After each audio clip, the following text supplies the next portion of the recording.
Hora de conversar com Carlos Andreasa, as últimas do INSS. Tem muitas movimentações acontecendo agora em Brasília e na notícia que mais interessa certamente a nossos ouvintes, pensionistas, aposentados ou parentes e amigos,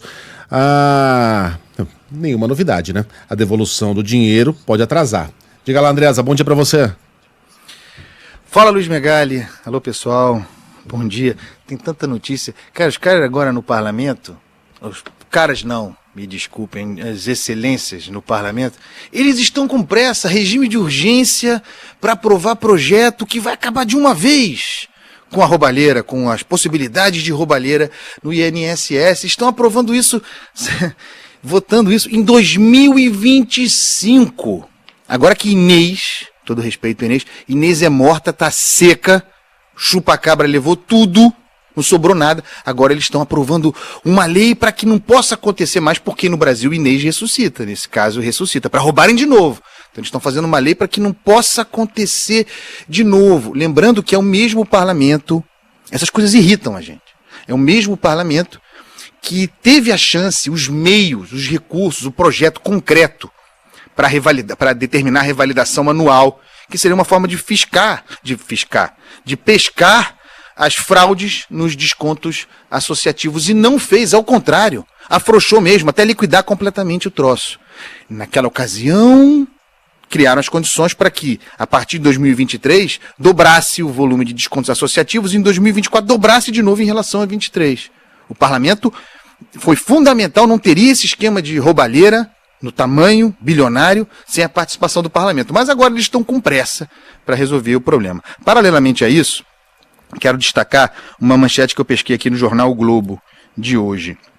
A aposta do Planalto para segurar a CPI, porque a CPI, as condições regimentais estão dadas para a CPMI, né? Depende de Davi Alcolumbre, é a manchete do Globo. A aposta do Planalto para segurar a CPMI, Alcolumbre ganha aval de Lula e indica um novo chefe da Codevasf. Então Alcolumbre viajando com Lula para cima e para baixo. Foi para o Vietnã, foi para a Rússia, foi para a China. Essa viagem não é simplesmente um passeio. Tem a questão da CPMI. O que Alcolumbre pode fazer? Ele pode adiar, ele pode criar dificuldades. Não tem como segurar por muito tempo, cumpridas as exigências regimentais. Mas ele sabe vender muito bem seu peixe. É um bom criador de dificuldades, Davi Alcolumbre. Então ganhou a Codevasf. Tudo isso em função, não se enganem, leva a Codevasf em função da pressão gerada pela roubalheira aos aposentados e pensionistas.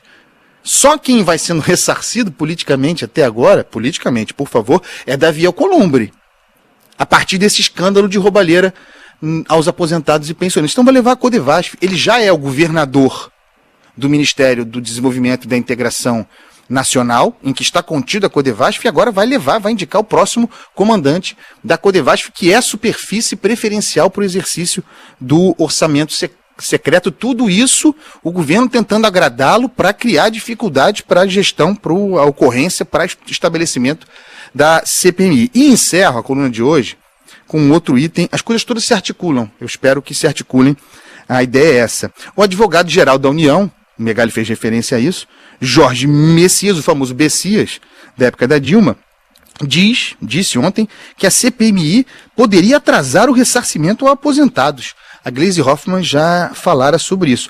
Eu não consigo entender que uma coisa tem a ver com a outra.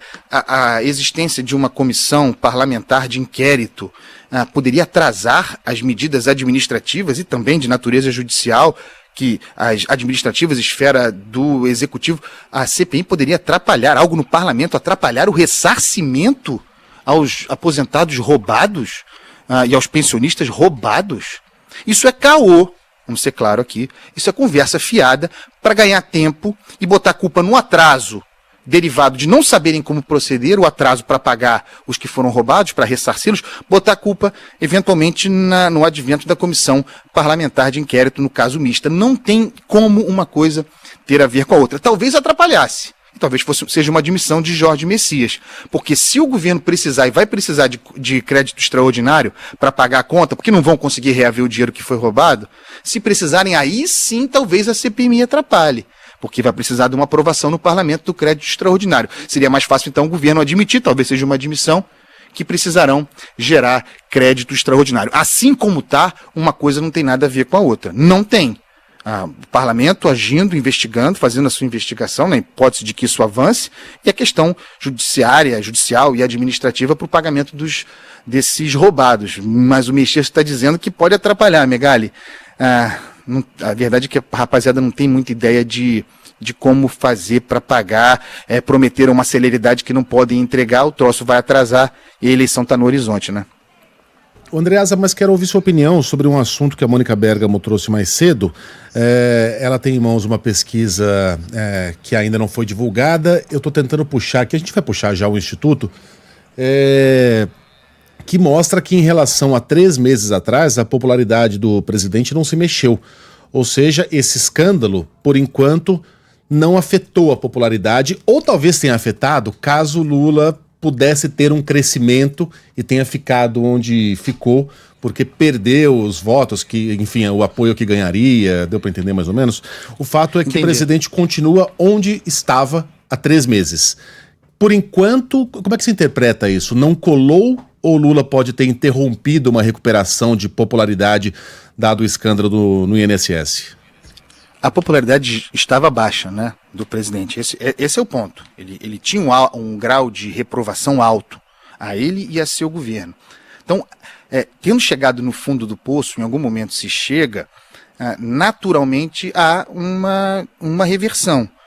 Então, me parecia haver uma tendência que o governo via com muito otimismo de melhora, e seria já sob influência do trabalho de Sidônio Palmeira. Eu acho que esses números são indicativos de que, e é uma péssima notícia para o governo, se isso proceder mesmo, de que a tal idealizada recuperação da popularidade de Lula, depois de ter chegado tão baixo, que essa recuperação teria sofrido uma interrupção.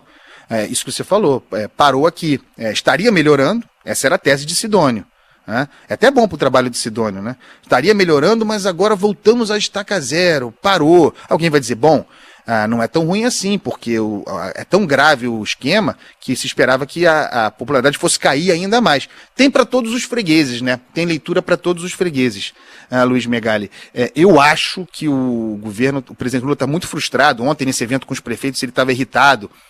Claramente foi vaiado, e aí, em vez de deixar passar, foi de alguma maneira rebater, dizer que nunca agiu contra prefeito de oposição, sempre atendeu a todos os prefeitos, independentemente de partido, de ideologia. Eu acho que essa irritação expressa uma ideia de que se estaria num lugar melhor nessa altura. Esse é o ponto. É o ano da colheita, e a colheita que ele tem não é a que ele esperava, é a colheita de uma inflação muito grande e dos impactos dessa roubalheira aos aposentados. E veja que Lula continua assim, não se mexeu, mas não se mexeu em um lugar muito ruim. A gente não tem os números ainda da pesquisa nova, mas na anterior Lula tinha aprovação de 41% e desaprovação de 54%. E o Instituto é o IPESP, né? A gente ficou devendo essa informação. Andreasa, o que temos na agulhinha aqui? Ih, a gente perdeu o som do Andreasa, hein? Não. Voltou? Voltou, agora foi. Até um alento, de repente, não foi de propósito, mas até um alento pro governo Lula, né? É o Martinho da Vila cantando Renascer das Cinzas. Um beijo, meu irmão. Beijo, até amanhã. Beijo. Parabéns por ontem, hein, Andreasa? Foi demais vocês lá com os nossos ouvintes no Rio. Foi muito legal. Beijo. Foi maravilhoso. Beijo. Andando samba no terreiro, cabrocha sambando, cunho carroncando, guiola e pandeiro. No meio da quadra, pela madrugada, um senhor batideiro. Sambar na avenida, de azul e branco, é o nosso papel.